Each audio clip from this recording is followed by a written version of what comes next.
Okay, so can you give a brief overview about like who you are, what level you're interviewing for, how much leetcode you've done, anything you want to share? Yeah, so my name is David, and I'm currently a mid senior software engineer, mostly focused in Python. Right now, I have about 250 lead code questions. Mhm. So yeah, it's pretty much it. Cool. Okay. So the first problem we're going to have is we're given an array nums and a target. And basically, I want you to find 3 integers where the sum is closest to the target. So basically, like as close as possible.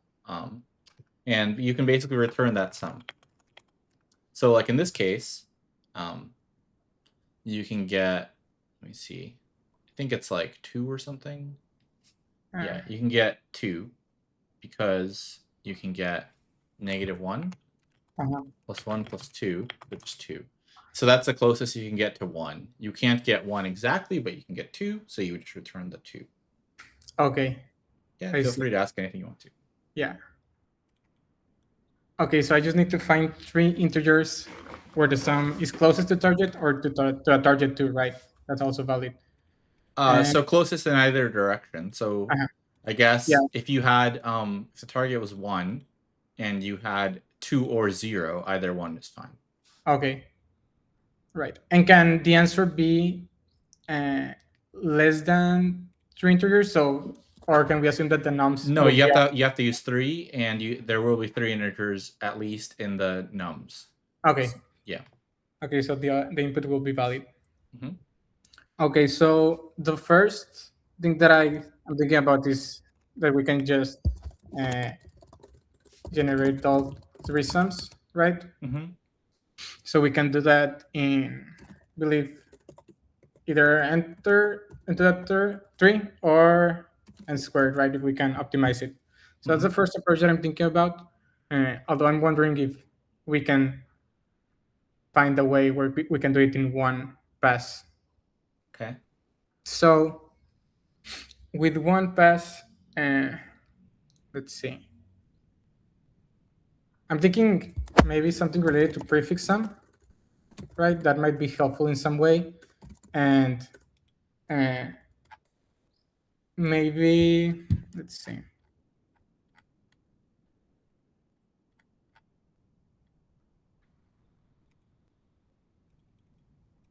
Mm, thinking maybe we can use a strategy such as having that prefix sum and then maybe storing each one of the prefix sum in something like a hash map. Uh, let's see. Okay, so prefix sum of what?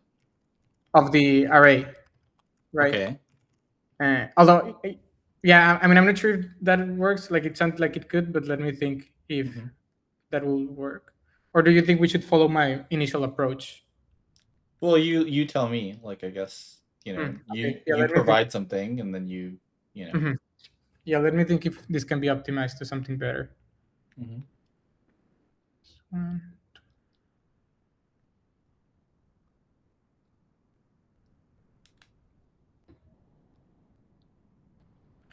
Oh, right. And I guess one question: the numbers, yeah, they don't have to be consecutive; they can be whatever order, right? Mhm. Uh Yeah. huh.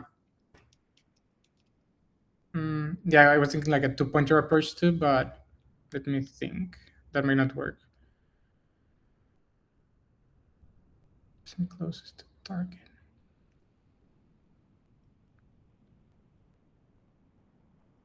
Um,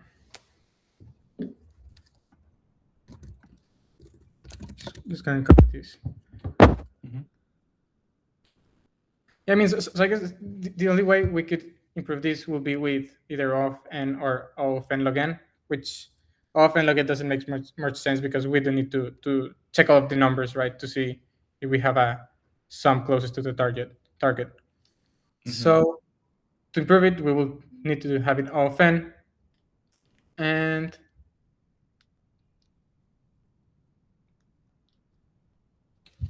so I'm just going to write down some stuff to see if the prefix sum approach could work.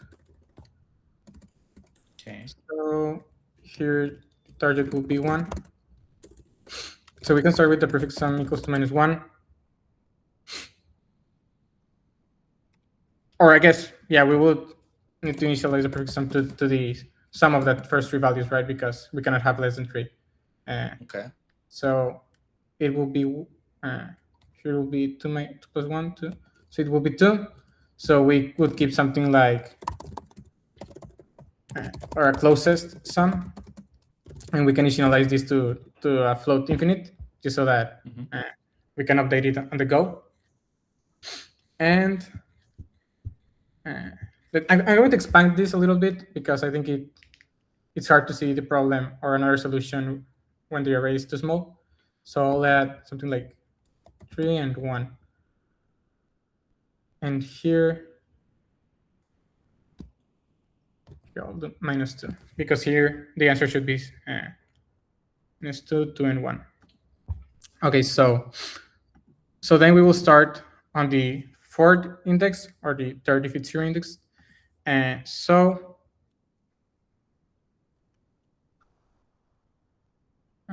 let's see.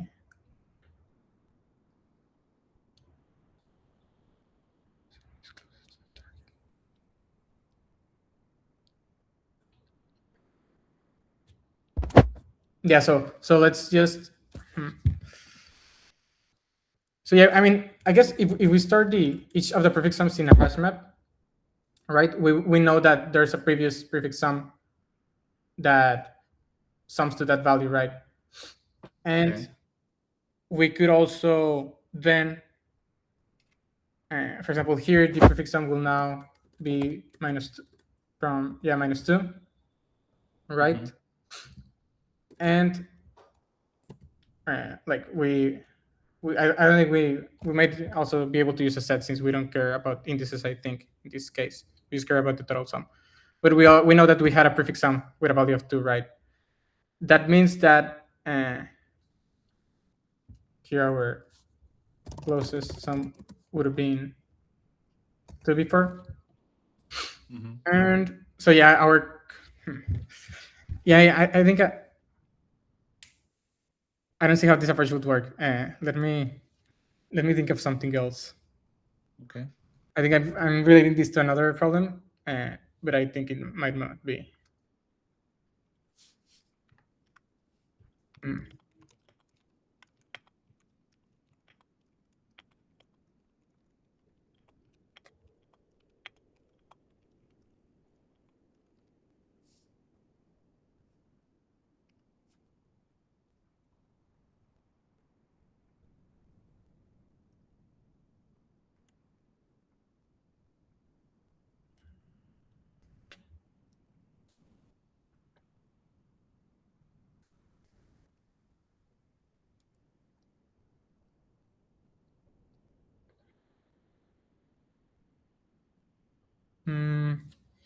Yeah, I'm not sure if we can solve this better than O(n) squared by generating all of the 3 sums. So I think maybe that will be the optimal approach for this problem. Okay. So how would that look like? So so if we do it in n squared, like we just generate all of the 3 sums, but we can also do something else to like improve this a little bit.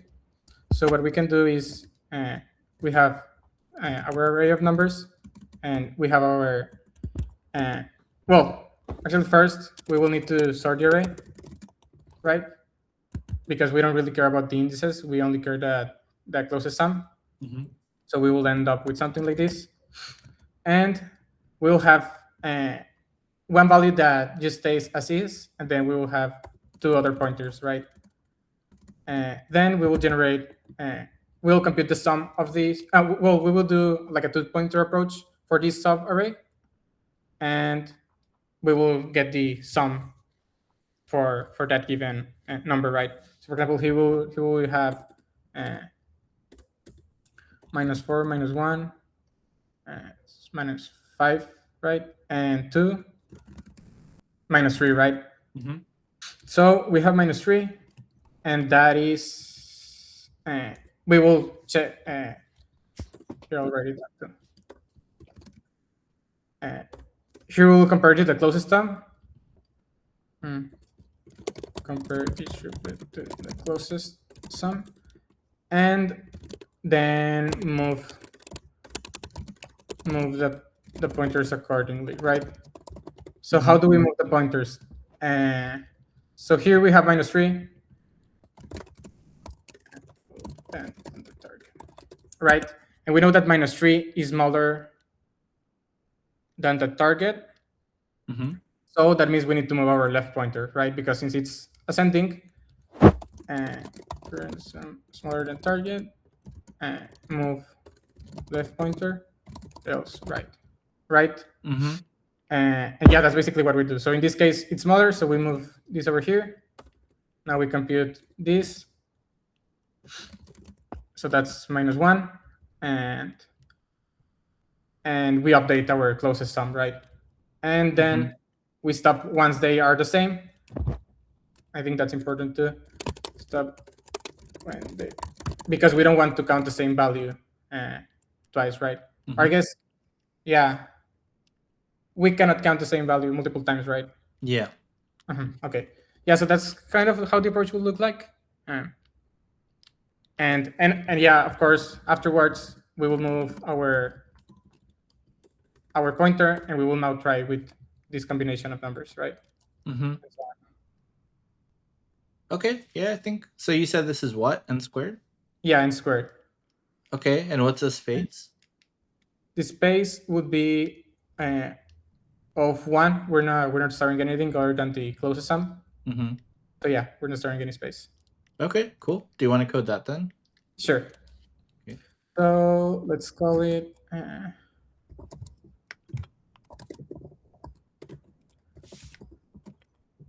and we receive a list of integers, and we will return an integer, right? So I mentioned first we sort the array, and maybe we can also. Oh, you say we can assume that it's bigger than 3. So okay. So we will start closest sum to be equals to positive infinite, and now what we do. Let's do that compare logic for index in range 1 to nums. Here in this problem, I think it doesn't really matter, but we can do some optimizations to skip numbers. Like for example, if we have like -1, -1, 5, 5, like there's no point on calculating this twice, right? But I guess I'll do that at the end if you want. If you want to optimize for that. So yeah, we'll start from 0, and now we'll do for j in range index +1 length nums. Okay. And this should be, we do need at least one value right in here.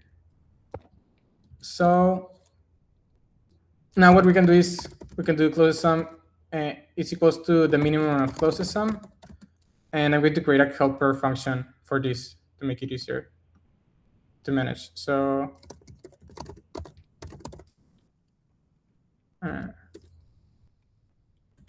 so-called calculate triple. And this one will receive, as I mentioned, the index, which will be this first one. It will receive j and the length of the numbers, -1, just so that we're not out of bounds. So now we can do this. J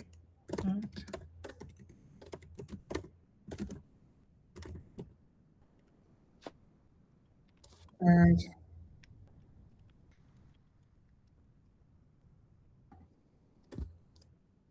just thinking like how we're going to update this closest sum variable. Or I guess, yeah, we can do the same in here. Right. So now we'll do,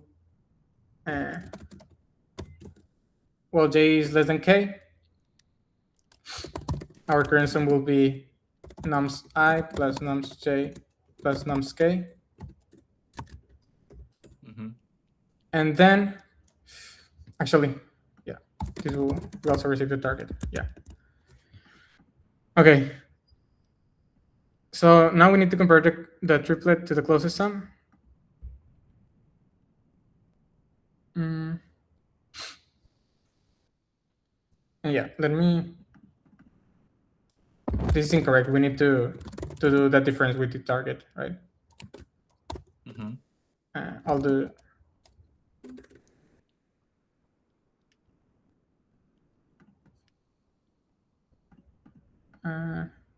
Okay, yeah. Let me finish this one, and I'll go back to that. So, how do we know if it's closer to the target or not? I think we can just do like the absolute value of the current sum minus target is smaller than closest. Closest will be this value. And oh, actually, we want the current sum. We don't want the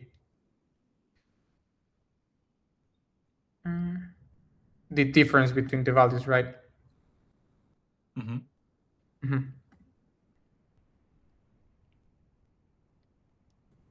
And yeah.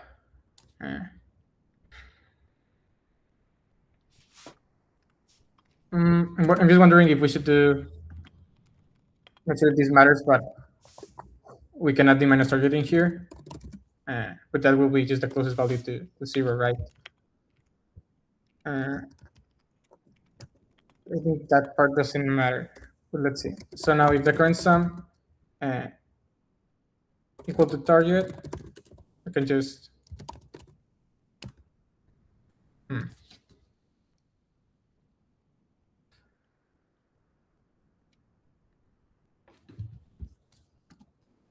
let me. Okay. So first,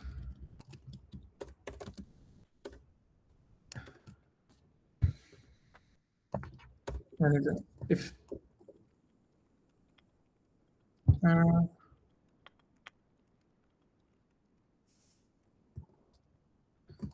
so if the current sum is equal to the target, that means that's what we want, and we just return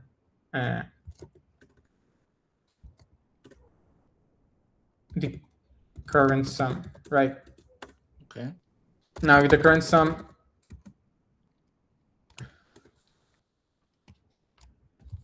if the absolute between the current sum minus target is smaller than the closest, closest will be equal to this value, right? We're updating it. And now to move the pointers, if current sum is smaller than the target, that means we need to move our pointer to the left. So j equal to 1, else we'll move the other one to the left. And I think then we just end up returning closest. Okay.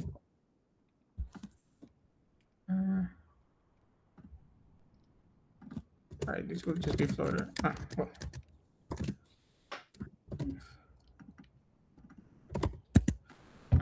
And well, why is it a float or an int? Sorry, just because I initialized it as a float at the start. Oh, I see. Okay. I think there's another way. I don't know how to do the max int. I see. Like, okay. Yeah, but yeah, that's why. Okay. And then we return the closest sum. Let me just verify that this works. I think I'm not fully sure this is correct. And well, so you're not allowed to run your code. Yeah. No. I'll just review it. You're gonna go through it. Okay. Yeah. Okay. Okay. So yeah, again, like we are going to have our index that will stay by itself. Sorry, that it will not move, which will be I and j and k. And then we will go from the index plus 1, which is correct, all the way to the end. And the closest sum will just be the minimum value that this function returns. So in here, we will just calculate the current sum. And if the current sum is equal to the target, then yeah, we just return that value. And we could even return earlier just to not compute more times. But otherwise, if the absolute value of the current sum and target is smaller, then we update our closest, and then we just update our pointers, which I think this might be correct. Okay.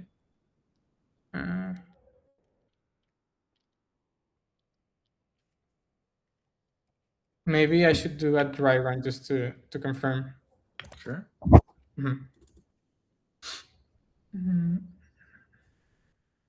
Okay, so to start, right. So we're going to start something like this. So our current sum will start as -4 plus -1 plus 2, which is equals to -5, 3, right? Sorry, -3. And so the values are not the same. So now the absolute of -3 minus, sorry, our target is 1. So yeah, there's a difference of -3 minus 1 minus of 4. So that will be our closest. So yeah, I think. Right. Yeah, I think I'm returning the closest sum itself, but we want to return the closest, the sum of the targets themselves, right? Yeah. So this, I need to change this.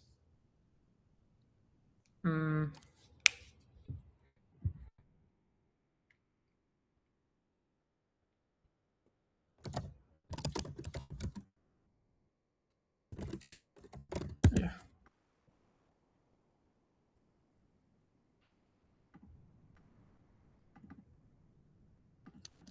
Yeah. So he is correct because we're returning the sum itself, and here we just also update the closest sum, right? And here we should return the current sum, the closest sum.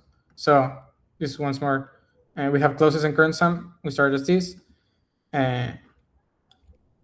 -3 is smaller than closest, which is infinite.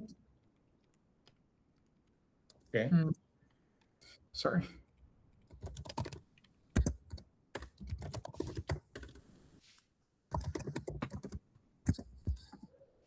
Okay. So it's smaller. So now closest will be the absolute of -3 and -1, which is 4. Sorry, this one. And the closest sum will be -3, which makes sense, right?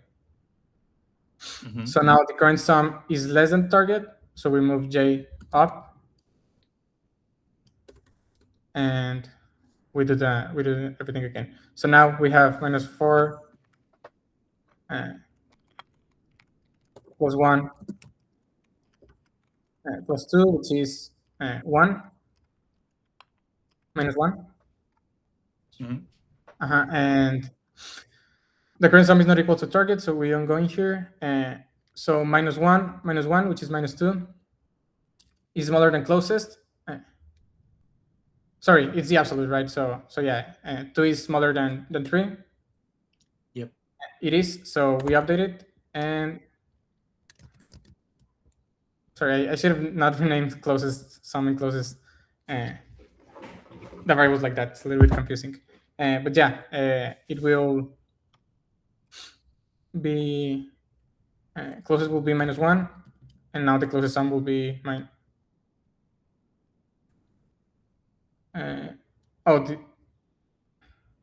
sorry, the difference. Yeah, the difference would be current closest.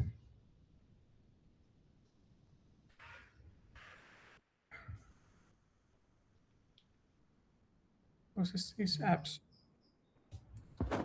So we have about 18 minutes left. Do you want to move on to the second one? Yeah, maybe. Okay, cool. Okay, so for the second one, you have an integer. Okay, so this is the number of courses you need to take. And you have another thing that's relationships. So, or prereqs if you want to. Prereqs. So basically, this tells you that you need to take course A before course B. So for example, let's have this. So here, we have 3 courses. You need to take 1 before you take 3. You need to take 2 before you take 3. And we have times. So the times will be the time to complete each course, 0 indexed.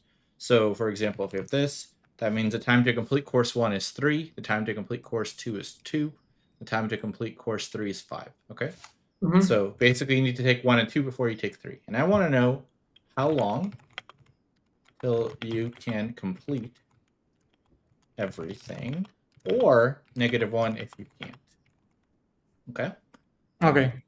So basically, yeah, I want to know like how long this takes, or -1 if you can't.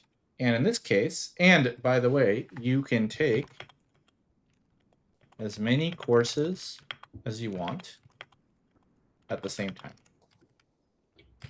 provided you have the requirements. So in this case, you can take 1 and 2 at the same time. One takes 3, the other one takes 2. You need them both to be done for the next one. So the answer here would be 8. Right. Okay.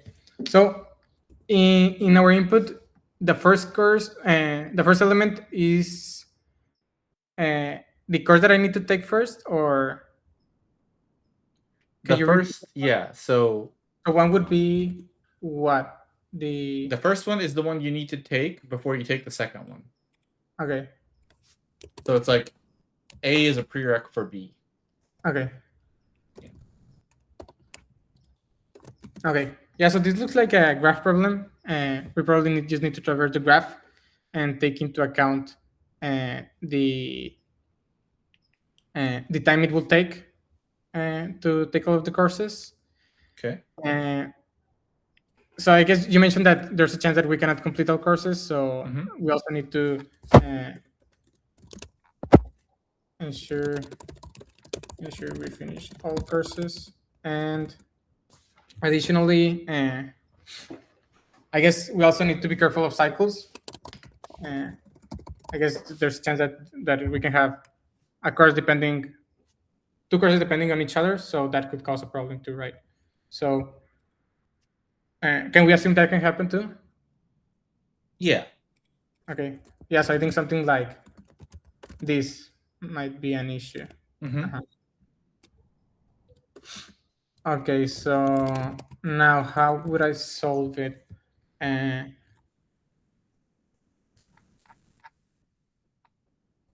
So yeah, I think start creating an adjacency list to be able to see that relationship between the courses and their prerequisites, and initialize a queue with the courses that don't have any prerequisites, and then here we also need to check if we don't have any, return -1, right? Because there means that we cannot traverse the graph. Yeah. So now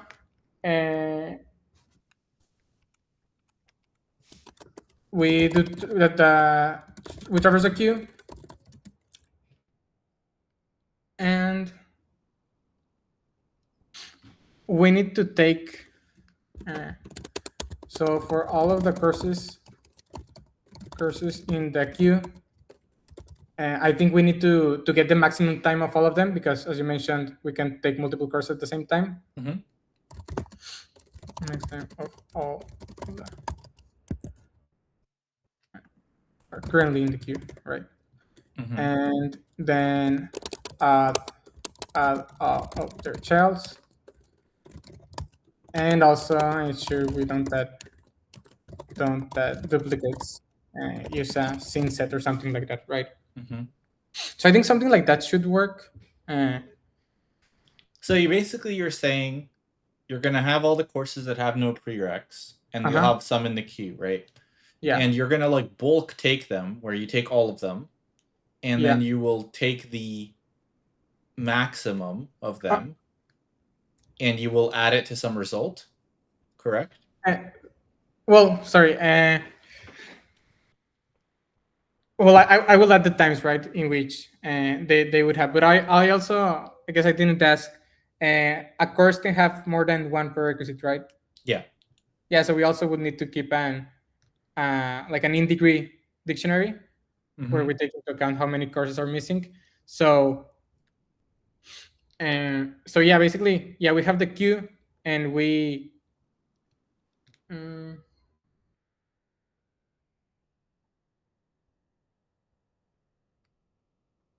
I mean, we can also maybe modify the queue.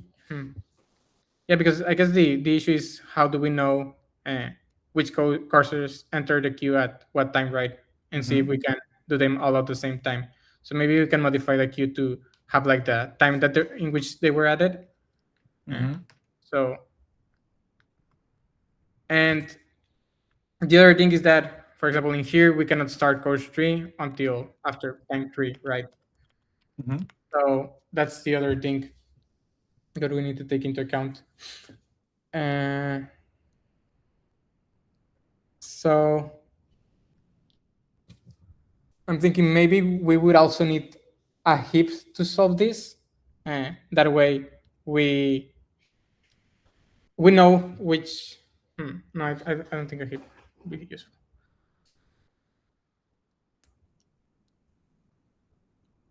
Mm, Let me think. Mm-hmm.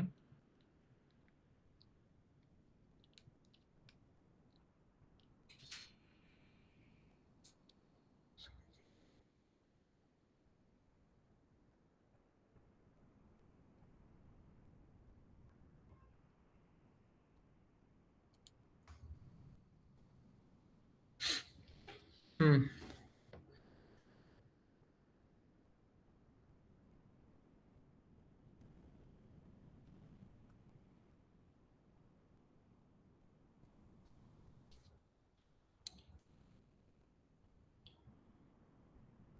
Let's see.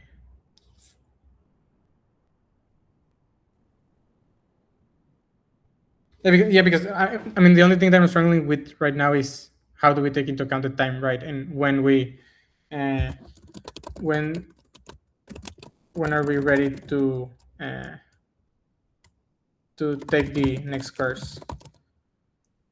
Mm-hmm. So how can we solve that?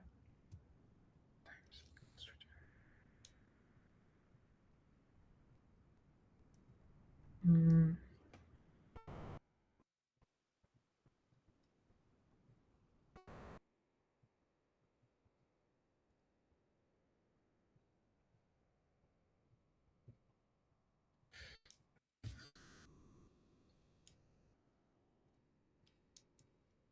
mm.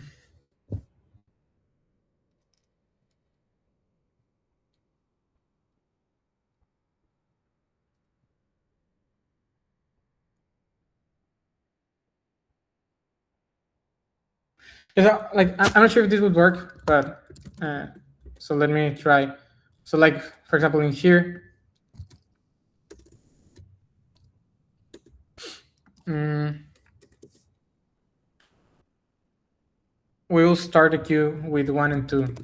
But I'm wondering if we can do something like adding like start time somehow to the queue, and then we have uh,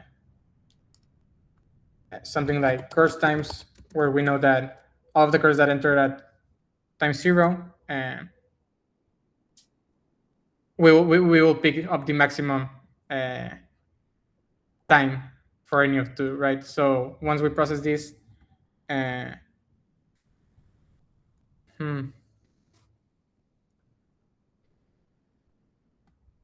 we would include these two values and just pick up the maximum of these two. But yeah, I'm not sure. I don't think that would work properly. Yeah, that seems kind of weird. Yeah. So you basically need to know, like, you can't do the bulk thing. Hopefully you realize that. I think you did. Yeah. So you have to know for a course, like, well, I guess let's think about it this way. So if I have a course, let's see, D that relies on ABC. So what do I need to know when I can start D?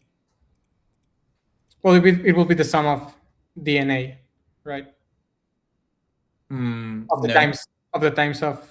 it won't be the sum because, like, if I start all of these at 0 and they all take 5 seconds, I can start D at 5. Like if all of these are a prereq for D. Oh, sorry. Yeah. I thought D was from A and A was from B. No. So yeah. let's say D's from all of them. Yeah, that's right. So I see. Yeah, so it will take whatever the time from D to start course B. Whatever the time. Well, so if A, B, and C are prereqs for D, what do I need to know when I can start D? Oh, how long it will? Okay, I see. Yeah, like if this is my graph, right? A to D, B to D, and C to D. So I want to know, like, and none of the rest of them have any dependencies, and I want to know, like, when. Yeah, how do I figure this out? The maximum of A, B, and C, right? Because we need to finish those three and whatever one's the longest. Right. So I need to know when was the last, like, what was the longest prereq and when did that finish, right? So how can I do that?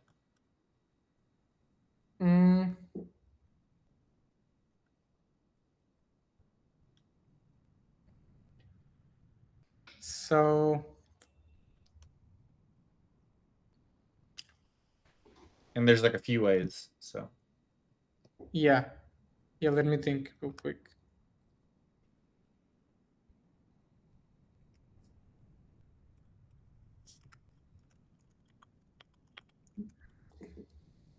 I mean, in this case, it's somewhat simple, right? Because we only pick the maximum of this. Yeah, but you needed like a general case for this. Yeah. Yeah.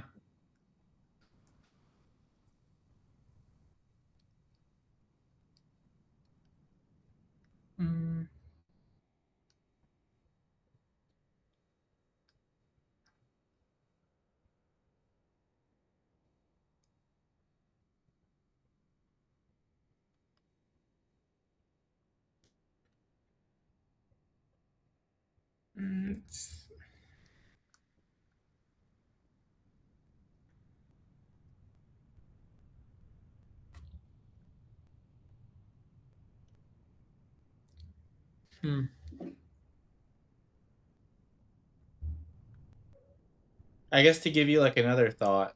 So I need to like, what if I just process them in an order where D starts after the longest one of its prereqs, right? So if like whichever one of these takes the longest and finishes last, then my in degrees drops to 0. Then is it easy to calculate when to start D?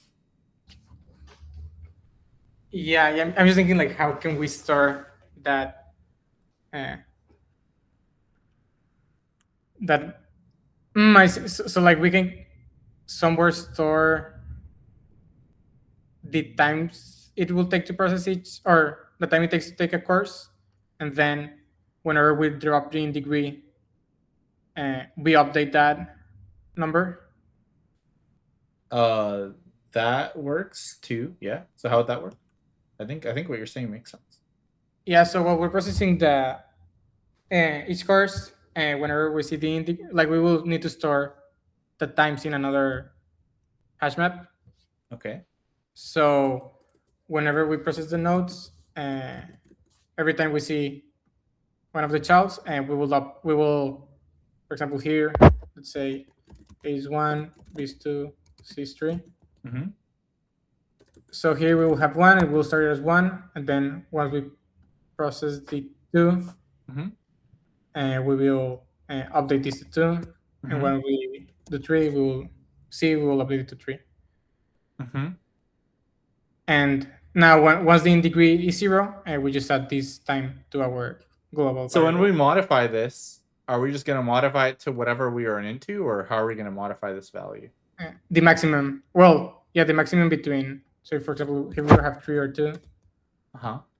uh, in C, we will not update it, right? Mhm. Uh, Although, yeah, I mean, this would work for this case, but if there's a dependency from B to A, from if A has a prerequisite, I'm not sure if If this A would. has a prerequisite, so if A has a prerequisite, the Mhm. prerequisite for May will be done before we start A, right? Mhm. And then by doing this, we're going to know when we started A, right? Because we have this map. Yeah. So then if we know where we started A and we know how long A takes, then we know how long, like we know when A ends, and then we could update its child, right? And so, Hmm. Yeah. Yeah, yeah. that's right. So what data structures would you need here? And we only have a few minutes, so maybe let's just talk about this high level, like how this work. What data structures would you need? Yeah, so I think we will still need the adjacency list and the in degree to Mm-hmm. know if there's any prerequisite that we're missing. Mm-hmm. And we will also need this times map to store the latest, or yeah, the time in which I can start that course, right? Yeah, and so some of these have 0 in degree, right? Mm-hmm. So how do you know when those start? Like, would you have a map of empty? Like, what would it look like in the beginning? So in the beginning, uh, I mean, maybe if they don't exist in the map, we can just assume that the value is 0. Mm-hmm. Or, but yeah, we will still need to process it for the first time. Yeah, yeah, I see what you're saying. Uh,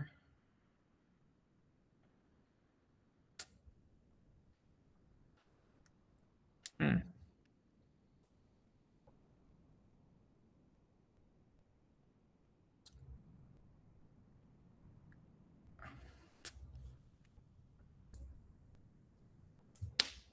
So for the values that don't exist in the hash map, uh, Yeah, so how? like here, let's say I need to start 1 Yeah, and 2, right? Because they have no dependencies. yeah. And they won't be in that, like the hash map will be empty or whatever if you don't initialize. How do you know like when they should start?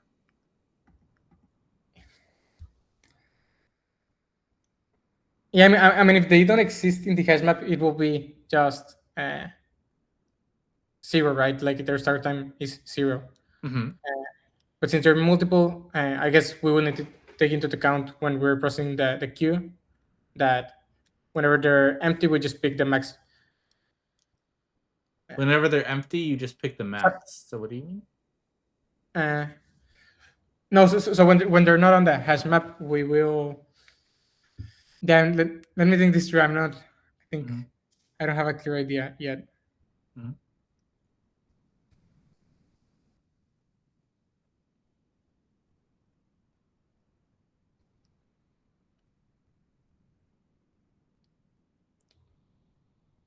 I mean, we could just process it before, right? If the when we're creating the queue with the in degree with 0, Mm-hmm. we can just set up the start time. We can track the uh, our result and just update it to whatever the max time is, right? So when we're traversing the in degree at the start and we're checking if which ones of them are 0 to Mm-hmm. see our starting points, we can just update our result to whichever the maximum value is of those nodes. Okay. Okay. So I think we are right at time. So let's stop. So so what do you think you did well, and like what are the things you need to improve in, do you think? Yeah, I think I got somewhat nervous Mm-hmm. since the start. And I also feel like the initial approach of n squared was fine, Mm-hmm. but I kind of uh, messed up by myself by asking if it could be improved. I'm not sure if that's something that I should tell myself or maybe wait for the interviewer to tell me. to see if I can improve it. So I guess, yeah, I wasted some time there, and then I tried to do the same thing that I've seen in other problems, which kind of, I don't think it would have worked. So yeah, I guess that's the first thing Mm-hmm. I definitely need to improve on. And the second one is that I think that I got the idea correct, but I need to, uh, like, this was pretty obvious that I missed, right? Mm-hmm. Yeah. Checking the sum and the closest. So like the idea was right, but like I need to plan way better Yeah. for the first problem. And because I know the uh, the algorithm for this, right? Like it's, I've done it multiple times, but yeah, I kind of didn't organize myself correctly or Mm-hmm. plan Yeah. correctly. Yeah. So I would say there's a few things that you did that were bad. There's a few things you did that were good. I think the red flag areas are you try to pattern match too hard to a problem you've seen before. Um, and you're not super confident if it'll work. So you're like, okay, like basically when you solve a problem, you're like, what's the closest problem I solved to this? How did I do this? And how can I do that? And I think that's like a pretty bad way of thinking about problems. Like you should think of every problem as like a new problem, and then if there are things that you know from other ones, then sure. So for the Mhm, first one, like basically this is just a variation of three integers that are like equal to the target, which obviously like you've done, right? Um, mhm, so you should really understand why things work and why things don't work. So when you say like I'll do a prefix sum, like you were getting some numbers, but it made like no sense because mhm, you don't know which numbers they can be anywhere. So how would you even know what to remove or anything? You don't. So you should. So what I would say, and you also tried, which I tried not to give you anything, where you were like, okay, so I think it's A or B. Which one is it? And I was like, you tell me, because I mhm, feel like you didn't even try to really think it out. You were kind of just like relying on the interviewer to tell you which way to go. And I think the better approach is like, okay, so I know this can be done in n squared, but give me a few minutes to figure out if I can do something better. And then you come up to the conclusion yourself that you can't do something better, and then you're like, okay, so now I think this is not possible, and then I can go back. mhm. But you Okay. can't. But you can't be like at every point where I have to make a decision. I'm just going to ask you which one should I make, Mhm. right? So you want to be like, I think it's this. I'm pretty confident. Here's why. Are we good to proceed, or do you want to do something else? That's like you have an opinion. You're pretty confident, and then you just want like feedback from the interviewer. That's like, are we good? Whatever. But if you're like at every single point, you're like, I have no idea. It's A or B. Which one is it? Then it's like, well, you have no idea. So I'm just gonna say I don't know. Mhm, Um, so that's one thing. Another thing is um yeah, so I think those are two things, I guess. You pattern match too hard, and then you try too hard to get like feedback instead of like providing your own thing. The other thing I think you ran into in both of these is like you kind of know what the solution is, but you screw up a lot implementing it, like a lot. Um, mhm. so for this one, like you recognized, and you pretty much wrote all this, right? So I sort the array, I compare each triplet to the closest sum, I move the pointers accordingly. Like you basically have it here, right? Like this is this Yeah. is this is what you need to do. But then when you coded it, you made a lot of mistakes. So for example, this is actually n cubed what you have because you have this, and then you have Right. this, and then Mhm. you loop again in here. Yeah. So Yeah. I this is should. like unnecessary. Like you should just call closest sum here with I plus one, and then like the Yeah. end of yeah. Yeah. You're right. Um, the other thing is you also recognize like okay, so I have a closest sum that I need to return, and I need like the closest. You could have called it like something better too, but sure. And then you were like calculating for one but returning the other or whatever, like so it didn't make any sense, and you recognize that as well. So ideally you recognize that in the code. You're like, okay, so I need to return an answer, and I need to have the answer that's the smallest like diff, right? Like my sum, the difference with the target, this like absolute thing. Um, and here you were actually just minimizing the closest sum, which doesn't make sense either because like it might be that like if you just straight minimize, that's not going to be correct because you need to minimize the difference, not the closest. Yeah, not the closest sum.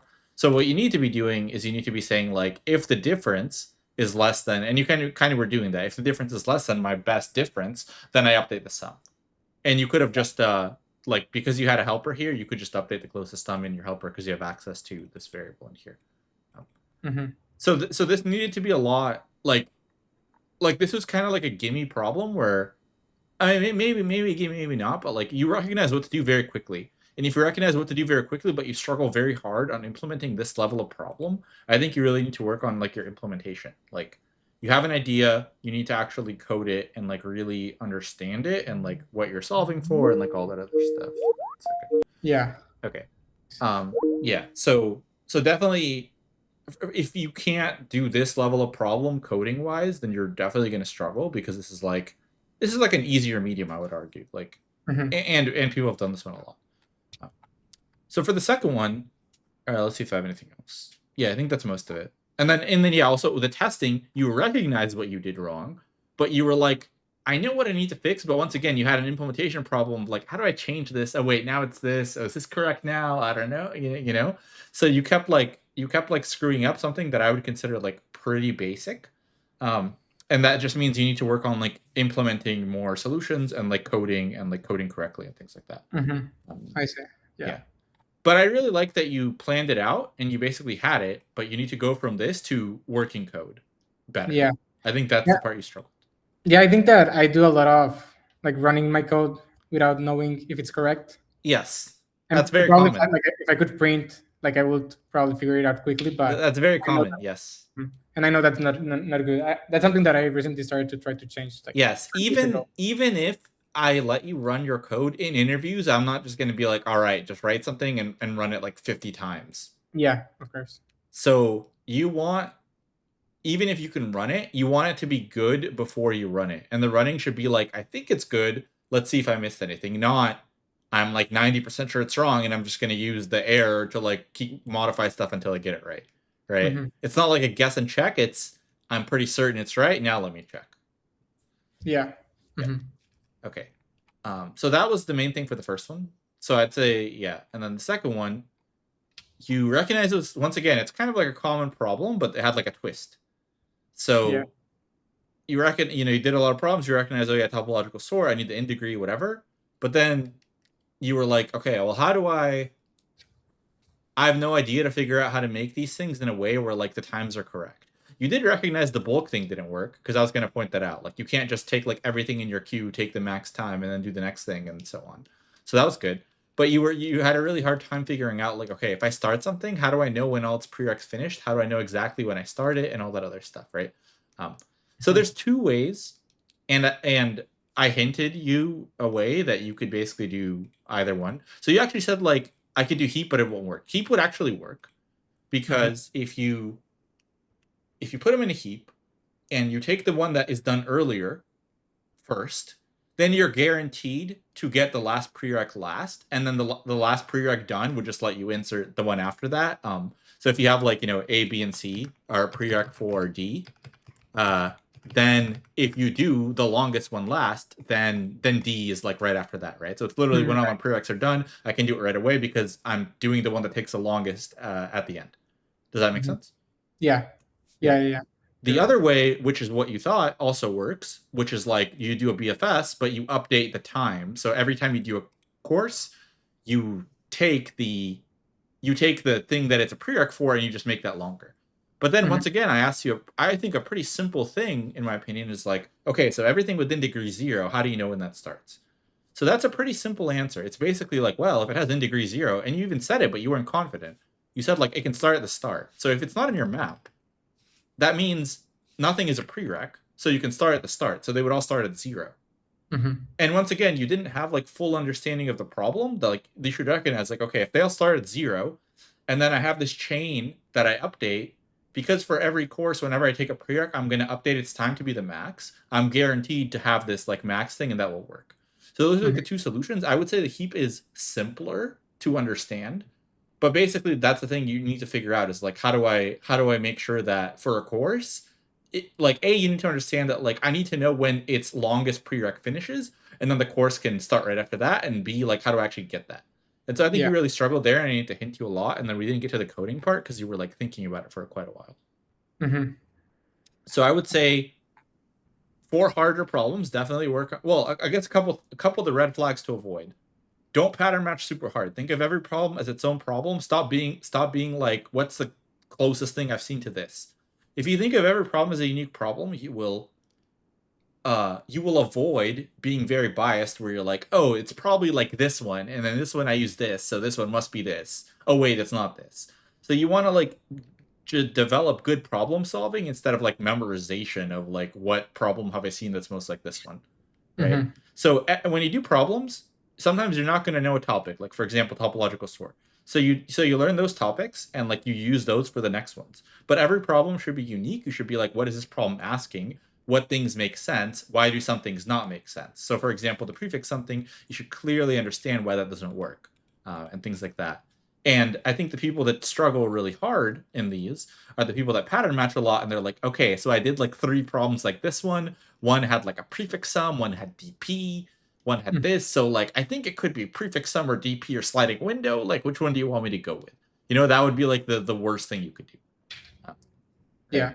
Mm-hmm. So and yeah, as far as the optimization, if you're not sure, because I would say the first one was pretty easy, where it's like you recognize it was n squared like in a minute, and then you need to recognize that it can't be optimized. Yeah, because I don't want to just tell you. So when you're not sure if it can be optimized further, just be like, I think it's this. I'm gonna see if there's something better. I'm gonna take a few minutes, and then I'm gonna realize, oh, actually, it can't be possible. And you did basically do that, but you can just like speed that up, I guess. Mm-hmm. And so the biggest two things is implementation. I would say the first one is a pretty simple one to implement. So you should definitely work on implementation, because I think for harder problems, your implementation, if it's like it was for the first one, you're just going to fail there. Like even if you know roughly what to do, you're not going to be able to code it. And B, for the other ones, like work on problem solving of the harder problems, because I think you also struggle there a bit and like weren't able to figure it out. So I Yeah. think those are like the main areas. You can start with whatever you want, but yeah, like and those are basically the two main hard parts of a problem. Is like, okay, how do I go from a problem to an algorithm, and B, how do I know an algorithm and code it? And I really like that you like did all this stuff. You really planned stuff out, but Mm-hmm. still you had like unsolved issues, and you definitely need to work on those. And yeah, and I think the thing that will improve your problem solving is to stop the pattern matching and just like treat every problem as its own thing, and then actually try to think instead of pattern match too hard. Yeah. Yeah. I mean, I feel like even for the second problem, like I wrote down half of the steps and then I noticed Uh-huh. that it wasn't going to work exactly. So, Yeah. so yeah, I agree that I pattern matched too hard. Yeah, exactly. Because for the second one, you might be like, "Oh, I know it's topological sort. I never used a heap in topological sort, so I'm going to quickly eliminate heap because, like, it's not, like all the other ones I never use a heap." But if you think of a problem as its own thing, you're like, "Okay, what's the thing I'm trying to get? What's the data structure that will help me get this?" And then you can think outside the box, and then like you can also. I think a lot of places where people go wrong is they think a problem is like another problem because it sounds very similar. But Mm-hmm. that twist that is added actually makes it like a completely different algorithm. And then they just use whatever they did in the other one because they don't fully understand like the problem and that it won't work. And then they screw up that way. So definitely I think that would help you a lot. Is like, yeah, Yeah. think of every problem as its own problem and use the data structure algorithms you learn as like a toolkit, but not as like a memorization thing. Yeah. So most likely I should focus on only new problems, right? Yes, I would strongly recommend doing new problems. I would strongly go away from I'm just gonna do 100 problems 70 times over until I remember the problem description off the it shouldn't be like I know how to do two sum because I've done two sum like 50 100,000 times. You should Mm-hmm. do new problems because that's how you develop problem solving, and you want to get to the point where you can solve a problem without having seen it before. That's like reasonably difficult. Yeah. Mm-hmm. And you don't really get that by just redoing the same 100 or 75 problems 75 times. Yeah. And And you also yeah, go ahead. how long would you recommend for me to take for each problem? Like 1 hour, 40 minutes? So I think this depends on how long it takes for you to solve a problem in general, right? So I think you can probably take a decent amount of time, because like this first one, I feel like this first one, if I let you run it and I let you code it, eventually you'd figure it out, right? Like, and so, but it still took you a while. So I would say this depends on, are you making progress or not? So for me, for this first problem, I can figure out the algorithm in like 2 minutes. So for me, usually, if I don't get anywhere in like 10 minutes, I know I'm not getting anywhere at all for the most part. So it just depends on like your speed in general, and like, do you feel like you're making progress, or are you just completely stuck? And if you're completely stuck, then maybe read the editorial. And it, like, what I like to do is like, the editorial might say like DP, and I'll be like, okay, now that I know it's DP, is that enough to get somewhere? No? Okay, let me read a little bit more. Let me read a hint or something. So try to read just enough to unblock yourself to like do something. Without, if you need to read the whole thing, then read the whole thing. And then, but if you read it, then code it afterwards. So that's kind of what I like to do. Like, for a lot of problems, once I know like what algorithm it is, because it's like super not obvious or difficult, I'll be like, oh yeah, now that I know this, I can get somewhere. And then the other time I usually stop is once you know your code is becoming like a mess and you're like, what the hell am I doing? I think I'm just going in the completely wrong direction. That's when I stop as well. And I review the editorial, and like once you feel like it's just super complicated, you're usually just going in the wrong direction. So those are the two categories. This is making zero progress, or just you feel like you're going just completely in the wrong direction. Okay, doesn't make sense. Yep. Okay. And any other questions? No, I think it's pretty clear what I need to improve on, and Okay. I think I got a good plan based off your feedback on what to do. Okay. And the other thing you could do is, so I'm going to upload this, so you can watch how you did, and you can watch the people that got like the really good reviews, and you can see like what did they do that I didn't, and so on, right? There's a bunch of videos of people getting like strong hire and stuff. So you could see what did they do, what's their approach, what's different, and so on. So yeah, okay, sounds good. Okay, cool. All right. Well, thanks a lot. Bye. Yeah, bye.